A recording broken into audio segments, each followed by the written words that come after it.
ආයුබෝවන් මේ අවස්ථාවේ මම රැඳිලා සිටිනවා කොළඹ ජාත්‍යන්තර ගුවන් තොටුපළ. කියන්නේ රත්මලාන. ලංකාවේ ප්‍රථම ගුවන් තොටුපළ රත්මලාන ගුවන් තොටුපළ ඉස්සරහ පිට. ඉතින් මගේ දකුණු අත දෙසින් පේනවා ශ්‍රීමත් ජනරාල් කොතරාල රාජ්‍ය ආරක්ෂක විද්‍යාපීඨය. කොතරාල මහත්තයා තමන්ගේ ධනය පරිත්‍යාග කරලා ගොඩනංවපු ඒ විද්‍යාපීඨයේ KDA එක. ඉතින් ඒ වගේම මගේ වම් පැත්තෙන් පේනවා ප්‍රථම ජාත්‍යන්තර ගුවන් තොටුපළ රත්මලාන. ඉතින් මම ආඩම්බර වෙනවා අවුරුදු 43ක කාලයක් මගේ රත්මලාන ජීවිතේ ගම මොරටුව වුණාට මම රත්මලාන ජීවත් වුණා. ඉතින් මට රත්මලාන ගැන ඇගීමකට ලක් කරන්න පුළුවන් ස්ථානයක් තිබීම සම්බන්ධව. ඉතින් ඇත්තටම ඊයේ දවස තුල වර්ෂාව තිබ්බා. වර්ෂාව නිසා මම තීරණය කරා මේ මාර්ගය මීට අවුරුදු 3කට ඉස්සෙල්ලා අපි පාපැදි ප්‍රවර්ධනය සඳහා යොදාගත්තේ මාර්ගය තමයි රත්මලාන ගුවන් තොටුපළ මාර්ගය. කිලෝමීටර් 1.7ක් පමණ තියෙනවා එක පැත්තකට. එතකොට දෙපැත්තට තුනා මාර්ගකට ආසන්න ප්‍රමාණයක් තියෙනවා.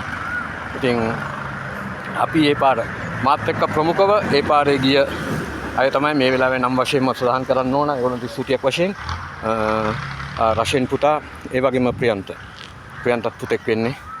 පොඩි දරුවා අවුරුදු 20 වගේ මීට අවුරුදු 3කට ඉස්සෙල්ලා. ඉතින් දැන් ඒගොල්ලෝ ඊට වැඩි ඒගොල්ලෝ විවාහ විහිවත් ඇති සමහර විට. ඉතින් ඒ වගේම ඊට පස්සේ මගේ හොඳම මිත්‍රයා මාත් එක්ක ගොඩාක් දුර ගිහිල්ලා තියෙන මිත්‍රයා තමයි සුරංග ලක්මාල්. ඉතින් ඊටත් අමතරව සුරංග ලක්මාල් ගැන කියනවා නම් මඩු චාරිකා 4 සඳහාම මාත් එක්ක සහභාගී වූ ඒ ආදරණීය මිත්‍රයා. ඒ වගේම තවත් ප්‍රධානම කෙනෙක් ඉන්නවා. ඒ තමයි ප්‍රියදර්ශන දේවගේ. මොකද මේ මාර්ගය ප්‍රවර්ධන කටයුතු සඳහා පාපැදි ප්‍රවර්ධනය සඳහා වැඩියෙන්ම මාත් සමග සහභාගී වූ අය තමයි ප්‍රියදර්ශන දේවගේ. ඉතින් මම ඔහුවත් මේ අවස්ථාවේ ඉතාමත් ආඩම්බරයෙන් මතක් කිරීමක් කරනවා. මේක මගේ ජීවන බලසකට එකතු වෙනවා. ඉතින් අත්‍තරම මේ මාර්ගයේ පාපැදි ප්‍රවර්ධනය සඳහා යොදා ගන්න හැකි මාර්ගයක් බවට පත් වේවායි ප්‍රාර්ථනා කරනවා. විශේෂම දේ තමයි ආරක්ෂාව හා පරිස්සම කියන්නේ. ඒ දවස්වල නම් කිව්වේ වෘත්තියට අදාළ වචන දෙකක්. අද ඒක ජීවිතයට අදාළ වචන දෙකක්. ඉතින් මේ වගේ පාරක ආරක්ෂාව ගොඩාක් වටිනවා.